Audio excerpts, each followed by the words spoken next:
scripture reading today before we hear God's word is from 1 Peter chapter 1, verses 1 and 2.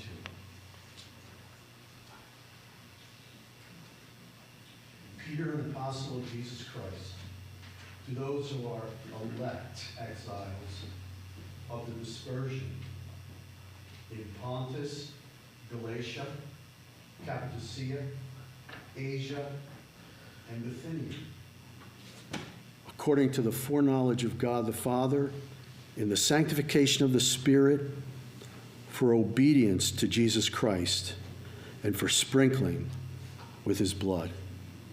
May grace and peace be multiplied to you. This is the reading of God's word.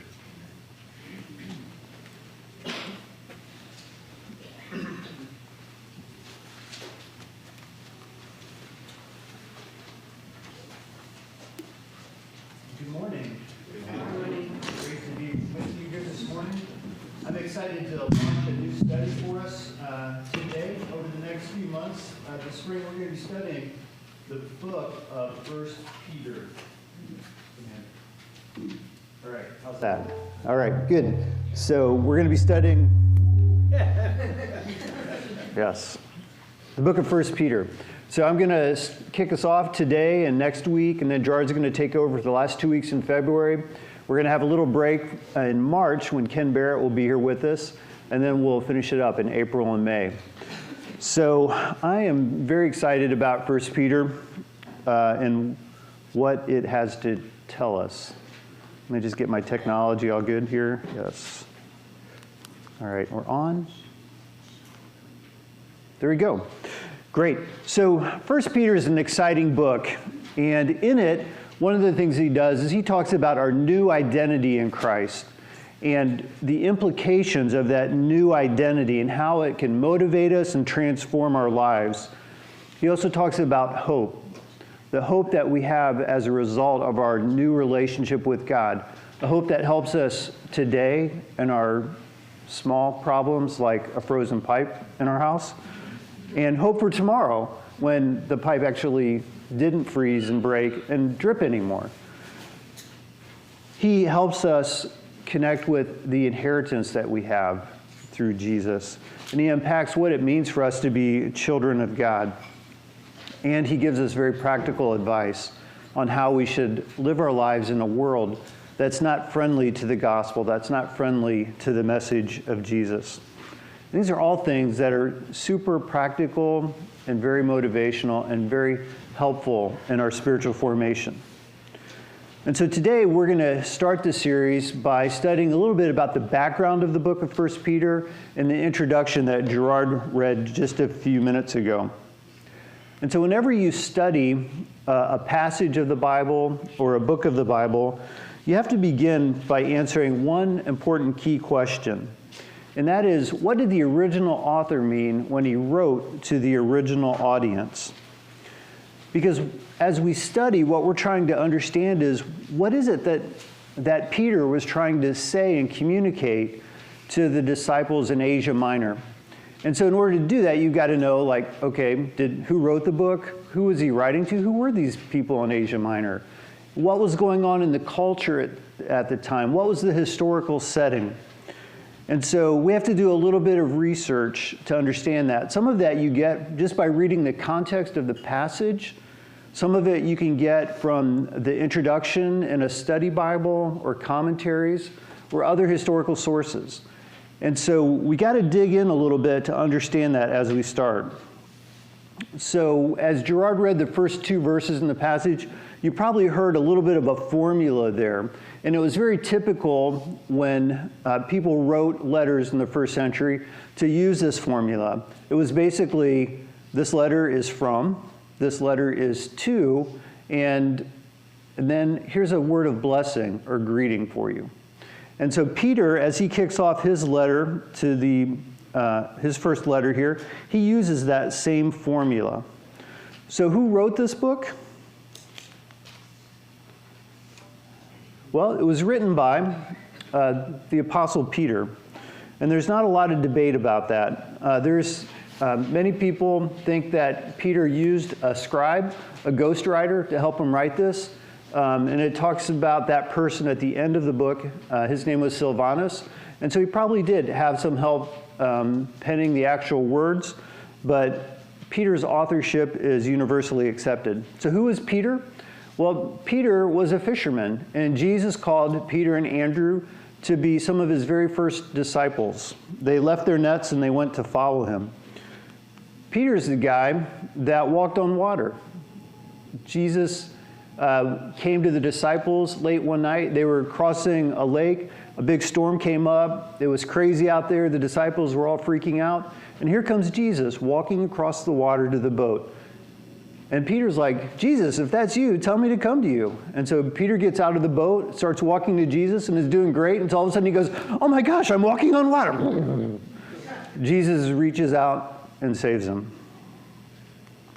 It was Peter who was the first disciple to recognize that Jesus was the Messiah. And it was Peter who was at the Transfiguration along with James and John when Jesus' glory was revealed to them along with the presence of Moses and Elisha. And it was Peter, in a moment of impulsiveness, pulled out a sword and cut off the ear of Malchus in the Garden of Gethsemane when Jesus was arrested. And it was Peter who denied Jesus 3 times that same night when people asked him, oh, you're a follower of Jesus. And he said no. And it was Peter that Jesus appeared to at the end of John. And Jesus asked him the same question 3 times. Peter, do you love me? And then gave him this charge. Then feed my sheep. Peter, do you love me? Then feed my sheep. Peter, do you love me? Then feed my sheep. And that's exactly what Peter did during the rest of his life. Peter went on to become one of the most revered leaders of the early church, preaching the gospel, and he ended his life as a martyr. So where was it written from? Well, scholars almost all agree that 1 Peter was written from Rome. And in 1 Peter chapter 5, there's a reference to Babylon. And it's almost universally agreed that that is a reference to Rome. Peter likely arrived in Rome around AD 41 or 42. In Acts chapter 12, Peter had been arrested by Herod, who had him imprisoned.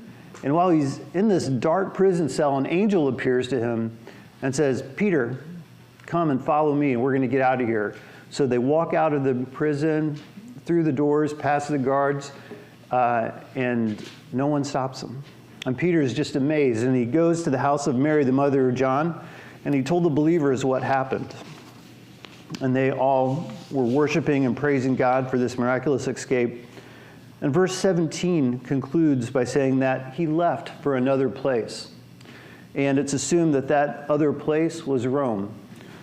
Early church historians, such as Eusebius and Jerome, knew about this early tradition, and they agreed that Peter came to Rome after his escape. And it's from Rome that Peter spent the next 25 years of his life working as a missionary and a pastor and a bishop until his death around AD 65 during the persecution of Nero. 1 Peter was likely written towards the end of Peter's ministry in Rome, sometime between 62 and 64 AD. So to whom was it written? Well, it was written to God's elect scattered throughout the provinces of Pontus, Galatia, Cappadocia, Asia, and Bithynia. But where in the world are those places? All right. So these are Roman provinces like our states. You know, they're large territories that have cities within them. But does anyone know where that is currently? Jay's downstairs teaching Sunday school, so. Turkey, that's right. Asia Minor, those are the provinces of what we sometimes call Asia Minor. and it's the current country of Turkey. So those red lines there all represent the journeys of Paul. And this area, oh wait, wrong button. This area right here, that's Turkey. That's Asia Minor. And this is a modern day map. So you can see Turkey right there again. And Rome is way over here.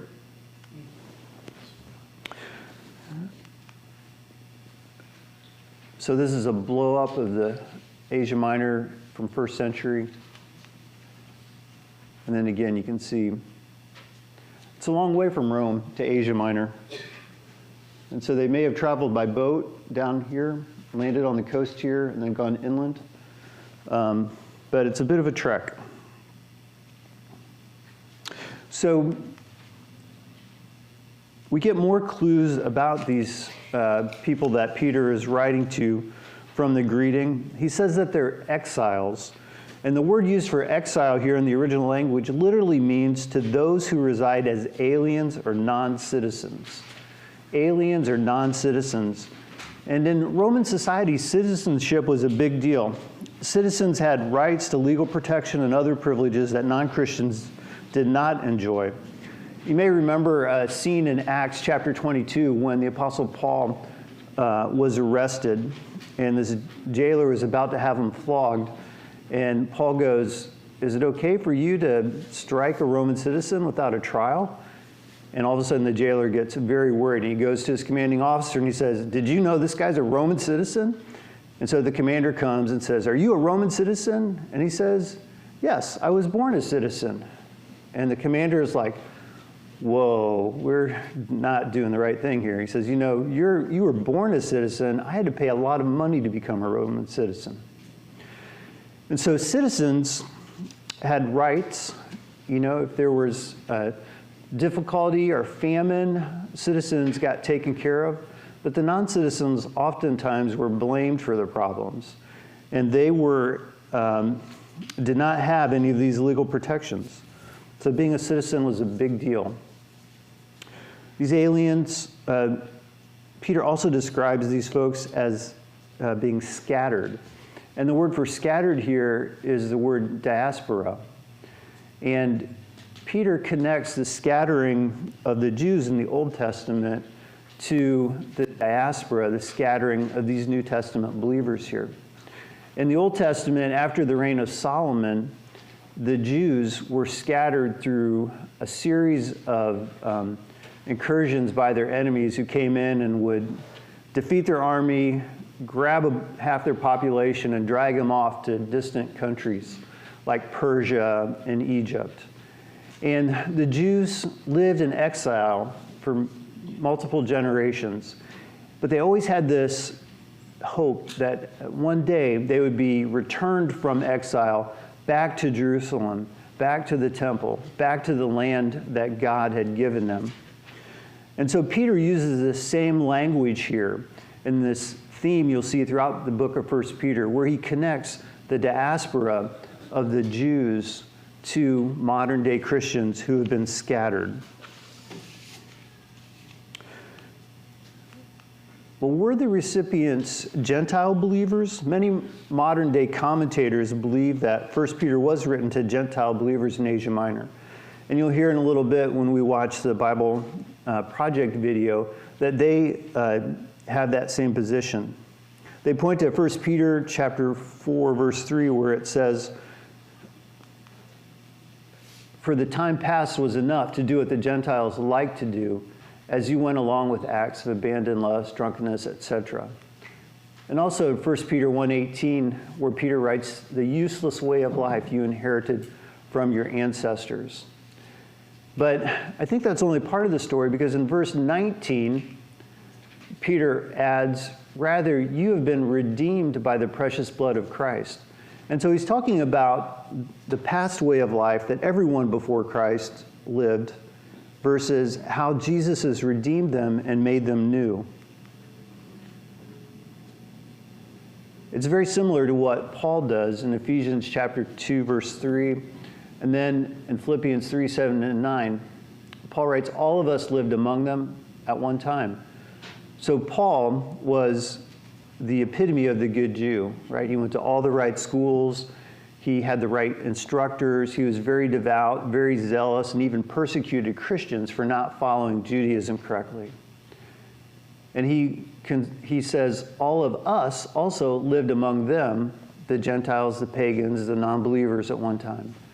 And then in Philippians 3, 7 through 9, he says, whatever things that I had that I could point to that made me important and were to my gain, compared to knowing Christ, I consider those a loss. And so I think there's a strong case to be made for many of the people in Asia Minor having been Jewish. Certainly there were probably some Gentiles mixed in, but you'll see as we go through this book the numerous allusions and references to Old Testament history and Old Testament imagery that Peter transforms as he's writing to his the believers in Asia Minor. And I have a hard time understanding, if they didn't know the Old Testament, how would you understand what he's trying to communicate? So I think the audience was largely Jewish. And then he refers to them as aliens. Now, does he mean figurative aliens or literal? You know, does he mean like little green men? No, not that kind of alien. Some people think that he is he's using aliens as figurative, in the sense that, we say sometimes that, as Christians, we're just passing through this world, I think that he's actually talking about literal aliens in the sense that they were not from they were not from Asia Minor. During the first century in Rome, there were a number of efforts to colonize remote areas of the Roman Empire. Some people had that opportunity to go and to start a new colony and be a part of that, and they did so willingly because there were new opportunities. They might get citizenship, or they might be given land, and so they went willingly. But many people went unwillingly when they were deported and forced out of Rome because they weren't citizens. The Emperor Claudius, who ruled from 41 to 54 AD, was aggressive in his work to colonize. He did this for political reasons, but also because he was getting rid of troublemakers out of Rome. And it's interesting that each of the provinces mentioned in verse 1 contained colonies that were established by the Emperor Claudius. He established these cities and named many of them after himself. And of all the Roman emperors, Claudius had the largest impact on Asia Minor. Claudius was a conservative when it came to religious policy. He wanted to keep the Roman gods in place. But as the Roman Empire expanded, they had a problem because they were assimilating all these people groups, and each of them had their own religion. And so what do? Do you try and stamp out all of those religions and try and force them to worship the Roman gods, or do you give them some freedom? So Claudius followed a policy that was established by Caesar Augustus, which was to tolerate these various beliefs up until a point. As one historian writes, the cardinal point of that policy was to grant hospitality to foreign religions, but to consider them a menace the moment they took advantage of that courtesy to disturb the public peace, offend accepted morals, or engage in converting native Romans. And so basically, these are the rules for foreign religions in Rome. Don't disturb the peace. Don't offend the accepted morals. And don't try to convert native Romans. Well, you can see that this was a problem for the early Christians. You've got guys like Paul that are preaching the streets and having public debates about Jesus. You've got a set of biblical values that are very different than the pagan values at the time. And the early church experienced explosive growth. So it makes sense that they were in a lot of trouble with the Romans. At that time in the 40s, the Romans didn't really make a distinction between Christianity and Judaism. They considered Christianity to just be another sect of Judaism. And so it's probable that when they would reference the Jews, they included Christianity as a part of that. The most famous of the Roman expulsions, though certainly not the first or last, happened in AD 49. And the Roman historian Suetonius tells us that the Jews constantly made disturbances at the instigation of Christ. And the expulsion of the Jews around that date fits right in with the chronology of Acts chapter 18. In verse 26, Paul meets Aquila and his wife Priscilla. In verse 2. And verses 1 and 2 say this: After this, Paul left Athens and went to Corinth. There he met a Jew named Aquila, a native of Pontus, who had recently come from Italy with his wife Priscilla, because Claudius had ordered all the Jews to leave Rome. And so it fits right in with the chronology and the history that we have in the book of Acts. So it's likely that Peter is writing to people that he knew in Rome, or at least who knew him. And this would really explain the strong Jewish character of 1 Peter. You know, it's a letter that was written by a Jewish Christian to a group of readers whose defining experience was to be expelled from Rome as Jews, even though a large number of them may have been Gentile converts. And it must have been very disorienting for them, you know, to be uprooted from Rome, where they had firm connections. And so Peter really writes to them to encourage them. In verse 2, he affirms the preciousness of the Asia Minor believers to God. And he tells them that they have been chosen by God through the work of the Spirit to be obedient to Jesus and sprinkled with his blood. And it's fascinating the way Peter highlights three important things here. That they have been chosen by God the Father to be obedient to Jesus the Son through the work of the Holy Spirit. And he pulls together the three persons of the Trinity to show how each of them plays a very important role in the salvation and transformation of these believers. And then he ends the introduction in verse 2 with a short blessing. Grace and peace be yours in abundance. Yes, I'll take that. Grace and peace be yours in abundance. And so those were the elect that Peter was writing to. They'd come to faith in Rome and were either forcibly relocated or willingly went to these cities in Asia Minor. And I'm sure that they would have been a jumble of mixed emotions. You know, we left so much behind. Land, houses, property. We left so many friends behind. We left family behind, jobs, all for a new opportunity that may or may not have worked out.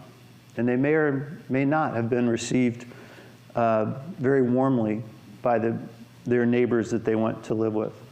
I think sometimes it's really difficult to connect with, you know, Bible stories that happened 2,000 years ago.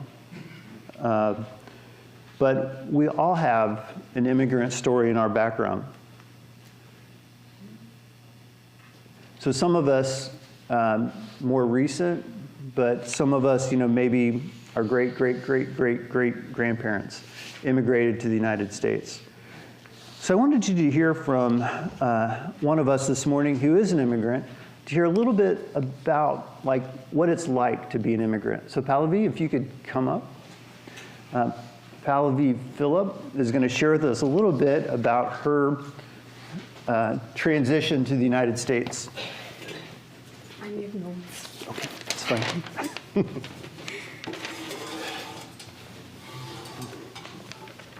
So Pallavi, tell us, why did you decide to come to the United States? So when you asked me, I was surprised. It's been 20 years, guys. It's a long, long time. So I had to like literally think back. For opportunity, I had just finished medical school, and I wanted to study further. And one of the options that I was thinking of was studying masters in public health, for which I applied. I got in. So that's why I came. And then my boyfriend was here, so we had to see where that was going too. Yeah. Yeah. Okay. Yeah, that's great. So you came for a new opportunity and a hope that the boyfriend would work out. Yeah. It did. He's sitting there. Yeah. Well, what things when you came to America did you find different from your home country? Yes. So everything essentially, but it's very interesting when you come as an international student. You like carry 2 bags and you land at an airport, and then you are like, somebody's going to pick me up. I'll stay somewhere tonight, kind of a thing. But so in that way, everything is different, right? Like it's a new country. To point out a few things, maybe food was different. Yeah. Seasons was different. I remember being fascinated by snow. The first time I saw it, I sat at the window for an hour at least looking at it. So that was different. And then let me see my notes. School system was different. I came here in the university, so that was different. Yeah. So, Yeah. Is snow still fascinating? not so much. Not so when you much, have to right? travel. Yeah. What things were you aware of that you had left behind? Family and friends, Yeah. number one, because you leave the affluence of your home, your comfort, and you're in a new country.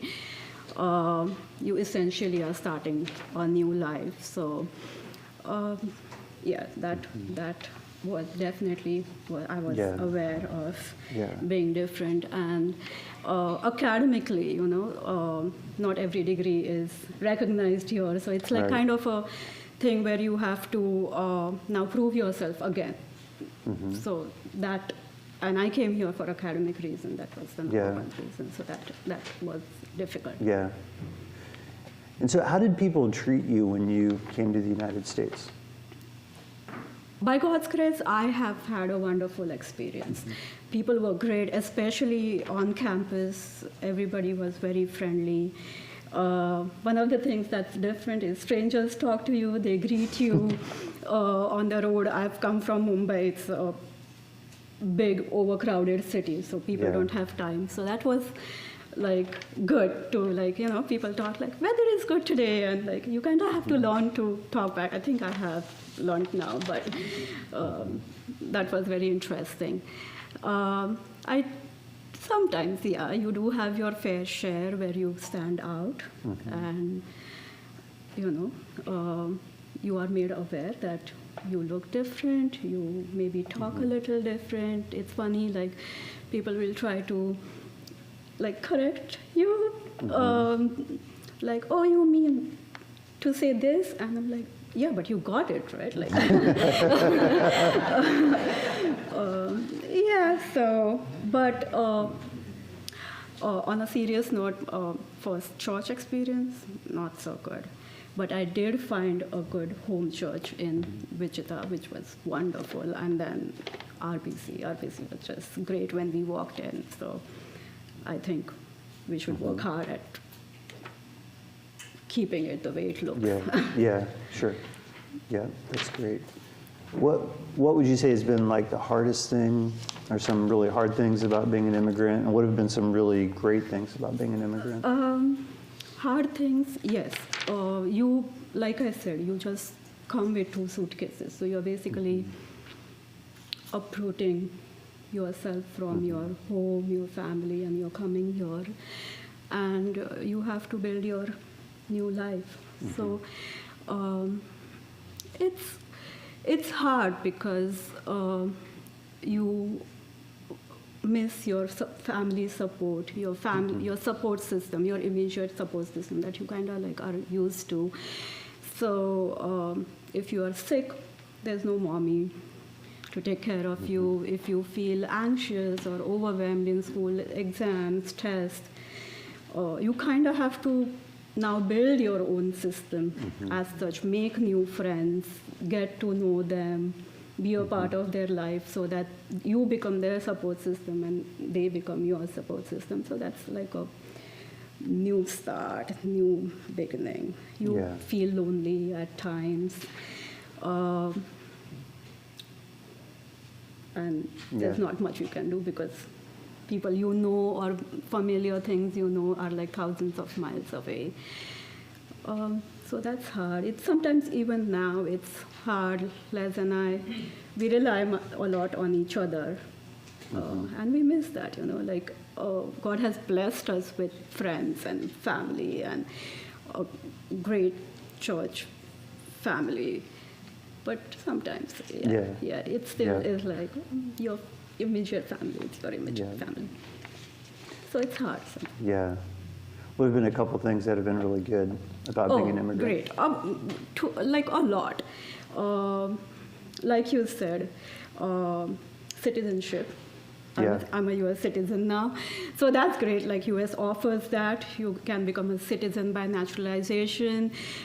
India doesn't abandon you. India gives you an overseas citizenship of India. So great. Like I can call two countries my own. I can take the best of both the worlds. So that's great. Yeah. Opportunities definitely are much more here. I think the world opens up. God has blessed us with friends and family, people we would have never otherwise met. Even if you meet, you would not have had friendships the way we are involved with in each other's lives now. So yeah, that has been great. As a person, I feel you become more self-reliant. You're a little more confident. When you come, I think you are more flexible because you have to adjust to so many things. You are a little more adaptable in that way. You are content with less because you are building up. So that's great. And like when you come, you have a plan. And you think, okay, this is what I'm going to do, and that's your trajectory. And you essentially just slingshot, right? Like from one place to an unknown place. And it may land, it may not land. And our struggle, our journey has had struggle. A lot of you know about that. And things didn't go the way they were supposed to. We had a long detour, and now things are coming back, so we are blessed that way too. So it also, I think, makes you more grounded in your faith. You are more prayerful. So that's been good. It gives you a different perspective about like our definition for maybe success has changed, priorities have changed with this journey. So I'm grateful for that. And that's great. And we'll see what's more to come. Yeah, very good. Well, thank you so much for sharing a little bit with us this morning.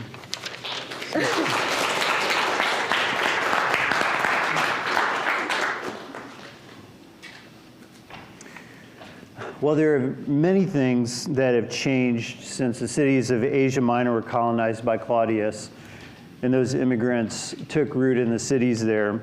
However, I suspect that many of the feelings that Pallavi shared this morning were the same that the immigrants of Asia Minor experienced. So thanks, Pallavi, for sharing. That was great. All right, so the last thing we're going to do this morning is I want to take a few minutes to watch the Bible Project video on 1 Peter.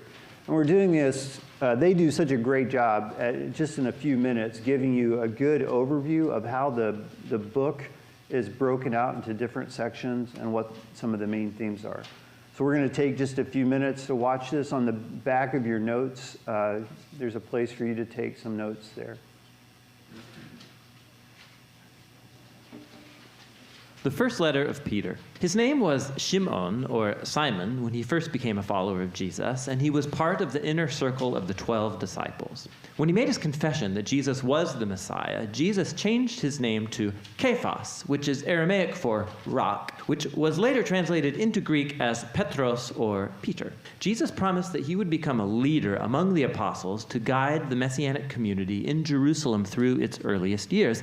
And that's what happened. Remember the early chapters of the book of Acts. Eventually, Peter was called to carry the good news of Jesus beyond the borders of Israel, however, and this letter was written decades into that mission in the wider Roman world. We discover at the conclusion of this letter that Peter is in Rome, which he calls Babylon, and we learned that while Peter commissioned the letter, it was actually composed by a man named Silvanus, who was a co-worker of Peter. This was a circular letter sent to multiple church communities in the Roman province of Asia Minor, which is in modern-day Turkey. And Peter learned that these mostly non-Jewish Christians were persecuted. They were facing hostility and harassment from their Greek and Roman neighbors. And so Peter wrote to encourage them in the midst of their suffering. And this helps explain the letter's design and its main themes. It opens with a greeting, and then it moves into a poetic song of praise to God, which introduces the key themes that are explored in the main body of the letter, where he first affirms the new family identity of these persecuted Christians, which will help them see their suffering as a way to bear witness to Jesus. And this has a way of focusing their future hopes on the return of Jesus. Let's dive in. You'll just see how all the pieces work together. So Peter opens by greeting these churches as the chosen people of God who are exiled around the world. Now, Peter makes clear throughout the letter that these Christians he's writing to are Gentiles. But here he describes them with phrases from the Old Testament that describe how God chose the people of Israel, the family of Abraham, who was himself an exile and wanderer. This is a key strategy that Peter repeats through the whole letter. He wants these suffering non-Jewish Christians to see that through Jesus, they now belong to the family of Abraham. And so they're wandering exiles just like him, misunderstood, they're mistreated, and they're looking for their true home in the promised land. Peter continues this idea in the opening song. He praises God for causing people to be born again into a living hope through Jesus' resurrection and the power of the Spirit. God's inviting all people into a new family centered around Jesus, a family that has a new identity as God's beloved children and who have a new hope of a world reborn by God's love when Jesus returns as King. And for people who have this hope, suffering and persecution is actually a strange gift because it burns away false hopes and distractions like a purifying fire, and it reminds us of our true home and hope. And so paradoxically,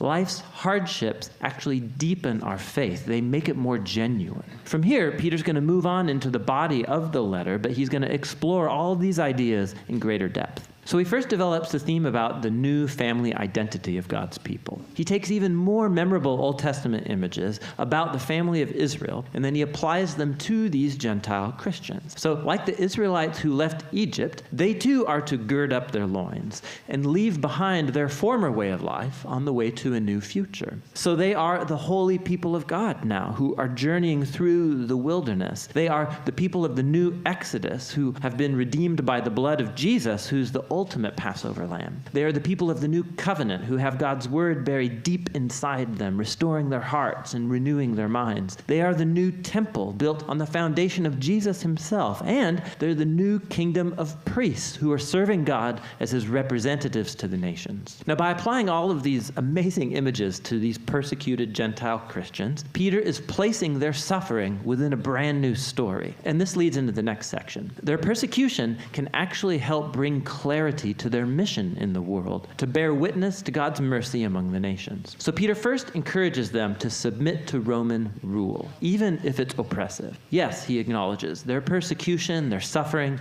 is unjust. But violent resistance solves nothing, not to mention that it betrays the teachings of Jesus, who loved his enemies instead of killing them.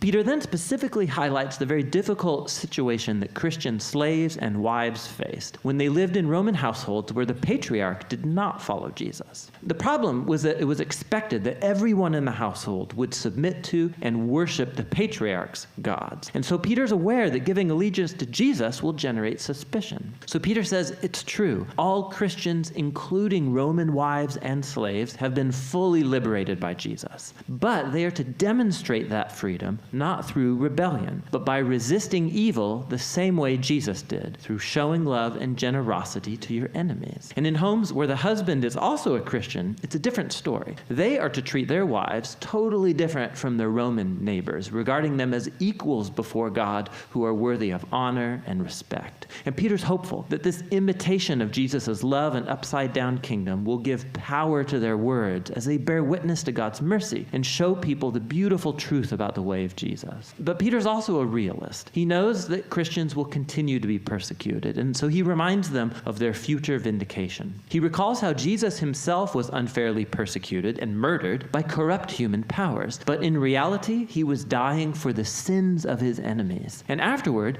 he was vindicated and given resurrection life by the Spirit. And now Jesus is exalted as king over all human and spiritual powers. Then Peter shows how baptism points to the vindication of Jesus' followers. So like Noah, they've been saved through the waters, not as a magic ritual, but as a sacred symbol that shows their change of heart, their desire to be joined to Jesus in his death and his resurrection. And so now, even if they are murdered for following Jesus, their hope is in future vindication and exaltation alongside their king. Which leads Peter into the final movement. He recalls Jesus' words that his disciples should consider it an honor and joy to be persecuted just like he was. Peter then calls on church leaders to care for these suffering Christians and to show the same kind of servant leadership that Jesus did to his followers. And finally, Peter reminds these Christians about the real enemy that they are facing. This hostility isn't simply cultural or even political. There are dark forces of spiritual evil at work, inspiring hatred and violence. And they are to resist this evil by staying faithful to Jesus and his teachings, and by anticipating his return and ultimate victory over such evil. Peter concludes with a prayer for divine strength, and he sends a greeting from the church in Rome, which he calls Babylon. Now this is cool. Peter's adopting here the tradition of the Old Testament prophets, for whom the name Babylon became an archetype for any and every corrupt nation. And so Rome has become the new Babylon, and its empire is where God's people are now exiled from their true home in the renewed creation. Peter's first letter is a powerful reminder of Christian hope in the midst of suffering. God's people have been a misunderstood minority from the very beginning, and they should expect to face hostility because they've chosen to live under the rule of a different king, Jesus. However, persecution can become a strange gift to the church because it offers a chance to show others the surprising generosity and love of Jesus, which is fueled by the hope of his return. And that's what 1 Peter is all about.